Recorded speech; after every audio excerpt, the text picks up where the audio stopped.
Olá, eu sou a professora Elaine Andreata e nós estamos aqui para o nosso segundo programa do Circuito Teses e Ideias da TV Lepete da Universidade do Estado do Amazonas. Reiteramos que esse programa tem o objetivo de publicar as pesquisas acadêmicas dos professores da Universidade do Estado do Amazonas. É a TV Lepete divulgando a produção científica e democratizando a ciência.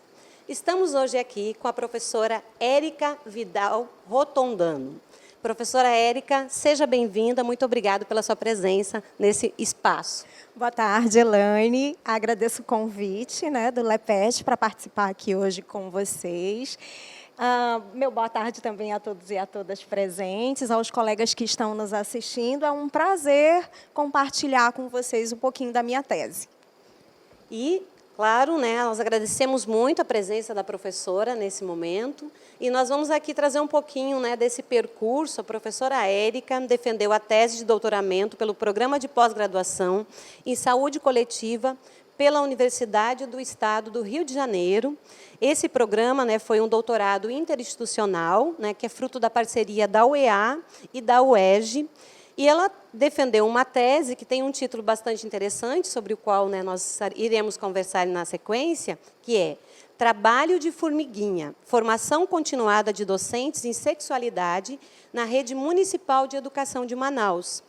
O objetivo da tese da Érica é analisar o processo de implementação das formações continuadas docentes em sexualidade na Divisão de Desenvolvimento Profissional do Magistério, da CEMED, de Manaus, e desde o momento da criação, em 2000, até o primeiro semestre de 2018, que a gente já consegue perceber que foi um trabalho bastante árduo, muito grande, de uma pesquisa bastante extensa. E aí, em relação a essa pesquisa, a gente já gostaria de começar essas perguntas e descobrir um pouquinho sobre esse processo de pesquisa. A sua tese, ela traz a temática de gênero e de sexualidade, que está atrelada também à formação continuada de professores. E, por isso, eu quero saber o que motivou a construção desse seu projeto de tese. Certo. As minhas inquietações, Elaine e colegas, elas estiveram bastante relacionadas ao meu próprio fazer profissional enquanto docente da área de psicologia nos cursos de pedagogia. Então, desde quando eu entrei na UEA, em 2008, me chamava muito a atenção, ao falar da sexualidade infantil, e aí eu parto, enquanto psicóloga, do princípio de que a sexualidade ela nos acompanha desde a infância.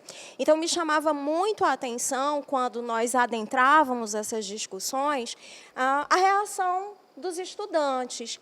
O quanto surgiam nas falas, desde o espanto em relação à existência dessa sexualidade, então, muitas falas relacionadas ao desconhecimento de teorias que acreditavam nessa sexualidade já existente na infância, e, por outro lado, muitas falas também da vida pessoal dos estudantes, que se relembravam da sua história, da sua própria infância, e colocavam em sala de aula momentos que vivenciaram censura, que vivenciaram punições quando essa sexualidade infantil se manifestava.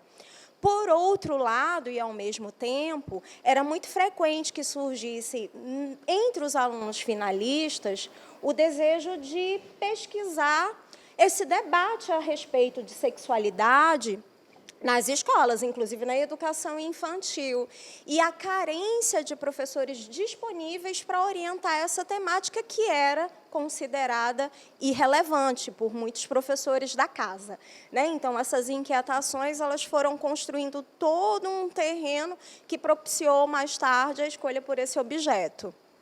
E, assim, quando a gente pensa a questão do gênero e da sexualidade, além das inquietações que você está colocando, tem também uma preocupação em relação à educação e à ação do professor na educação. Então, certamente, isso foi uma das questões que fez com que você pensasse muito. Bom, eu trabalho com formação de professores, mas Pensando nisso, eu lembro, né, lendo a sua tese, que você traz um pouquinho da configuração da sua carreira, né, da sua vida profissional e da sua formação. Pode falar um pouquinho assim para o público saber um pouquinho da Érica, nessa formação até a chegada a esse processo de doutorado? Certo. Na verdade, eu tenho uma primeira graduação que é quase desconhecida entre os alunos, né, da UEA, que é uma graduação em serviço social.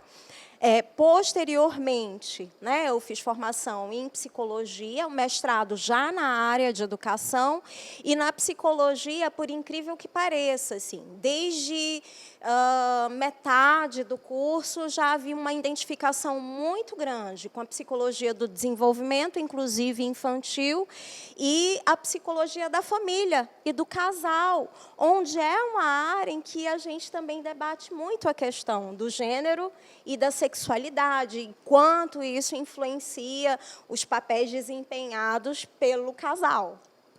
Muito bem. Vejam como é interessante, né, saber um pouquinho de quem é a Érica e como essa sua formação profissional, acadêmica, né, influencia nessa pesquisa. E aí uma outra questão que passa a fazer com que a gente reflita é o fato de que gênero e sexualidade hoje é uma pauta tanto de movimentos conservadores quanto de movimentos que estão numa luta, né, em busca de igualdade de direitos, né? E aí, nesse sentido, você volta a sua tese também para o campo educacional. Então, é quase como, né, o campo do meio, né, entre uma fogo de dois lados, né, uma discussão muito forte de dois lados. E eu queria saber como você construiu esse objeto, quais foram as questões que nortearam esse objeto e aí os limites, os desafios e as pretensões que orientaram essa pesquisa. É muita coisa numa pergunta só, né? Mas, de um modo geral, né, como é que você percebe esse objeto, né, e esses problemas e também as potencialidades dessa pesquisa? Certo, Elaine. E aí eu vou começar a responder essa pergunta que é complexa, né, profunda, pelo início da tua fala. Tu já fazes uma observação do quanto gênero e sexualidade são questões polêmicas. E quando nós falamos em políticas educacionais, a sexualidade ela é um objeto que está em constante disputa. Quem é que vai falar sobre isso? Quem tem o direito de falar sobre isso? É a escola, o professor, ou é um assunto privado da família? Né? E aí é bem interessante, porque, inicialmente, eu partia de um objetivo muito simples, que você já pontuou aqui, né? Simplesmente tentar dar conta de cobrir e discutir essa história da implementação das formações continuadas docentes na CEMED em sexualidade, identificar as concepções de gênero, de sexualidade que estavam por detrás dela, né? Porque, até no campo da perspectiva teórica, eu parto de autores como o Carrara, que é professor da UERJ, inclusive do doutorado, né, em que ele observa que no mundo em que nós vivemos há diferentes concepções de sexualidade circulando e nos atravessando a todo momento. Né? Então, existe, por exemplo, um modelo que é bem cristão, né, um modelo religioso, nós temos um modelo médico que encara essa sexualidade como um instinto, como uma pulsão avassaladora que nos domina. E aí, sendo psicóloga, eu lembro do Sigmund Freud, né, que o modelo dele é bem médico, é bem biológico, e o Carrara observa, pós-Segunda Guerra Mundial, você tem também aí uma forma de pensar a sexualidade, uma moral, uma racionalidade em relação à sexualidade, que é do campo dos direitos, né? Dos direitos LGBT. Né? Então, nós temos essas diferentes formas de pensar sexualidade e gênero circulando e, às vezes, o nosso próprio discurso ele se torna contraditório. Ao mesmo tempo em que eu posso defender uma pauta que ela é muito avançada em termos de sexualidade e gênero, como salário igual para as mulheres, eu posso também ser contra, né, a liberação do aborto.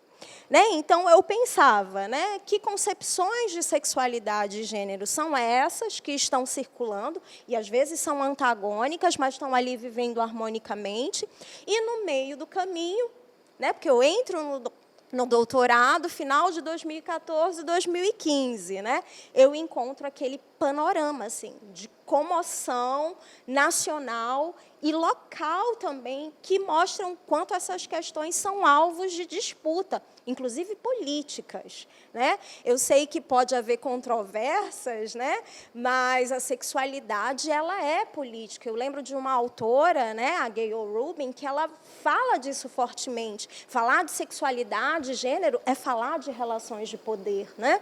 Então, eu estava ali, né, vivenciando aquela questão da votação do plano municipal de educação, onde, né, refletindo um cenário que era nacional, e aconteceu também na votação do Plano Nacional de Educação, gênero, diversidade sexual foram retiradas do documento, né?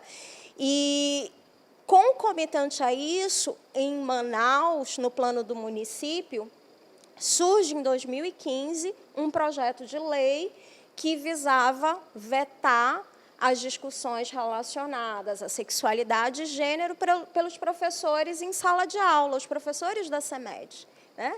E aí, nesse meio do caminho, e se trata de uma pesquisa qualitativa, a gente foi tendo que redesenhar esse modelo de pesquisa e resolveu abarcar também os impactos desse projeto de lei, que mais tarde se transforma em lei, sobre o trabalho que a CEMED desenvolvia e os professores, alguns, faziam dentro de sala de aula, né?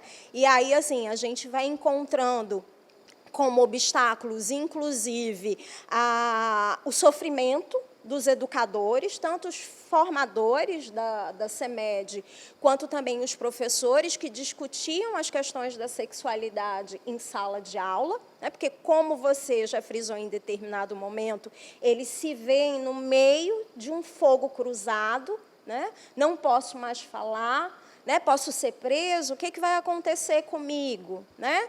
E como é que a gente pode resistir a tudo isso? E, no meio dessa resistência, eu acabo também, né, passando a acompanhar a mobilização dos formadores da CEMED, que vão se unir à academia, que vão se unir a órgãos representativos de classe, ao Ministério Público, tentando o quê? Mostrar a inconstitucionalidade do que, na época, era um projeto de lei, né? E, no meio de tudo isso, a gente, novamente, né, se confronta com o sofrimento desses profissionais, porque, ao mesmo tempo que o encontro com a academia, com as entidades de classe, dão um conhecimento maior sobre o que está acontecendo na realidade, uma capacidade maior de leitura dos acontecimentos, também acaba trazendo mais sofrimento, né? E aí eu acompanho nesse processo como é que a gente, né, vai agora repensar o nosso trabalho, qual vai ser a nossa proposta agora de trabalho diante desse projeto de lei e, posteriormente, né, de uma lei que visa nos calar, né? Então, eu acompanhei todo esse processo por meio, né, do método etnográfico, então foi uma imersão profunda no campo, né? Fiquei praticamente de 2016 a 2018 acompanhando de perto o trabalho dos professores formadores da CEMED, trabalhando com professores e acompanhando também essa movimentação em termos de resistência dos profissionais. Então, assim, pela tua fala, fica muito forte, né, o quanto essa luta, né, do campo educacional tem sido fundamental para nós reorganizarmos e fortalecermos tudo aquilo que, em alguns momentos, algumas práticas estão querendo apagar, né? E aí, para fechar esse bloco, né, que a gente vai logo para o intervalo, eu te pergunto como a Érica, a pesquisadora, professora, né, se colocou nesse lugar, porque uma das coisas que a gente já pensou no momento de pensar esse programa, a gente sempre avalia.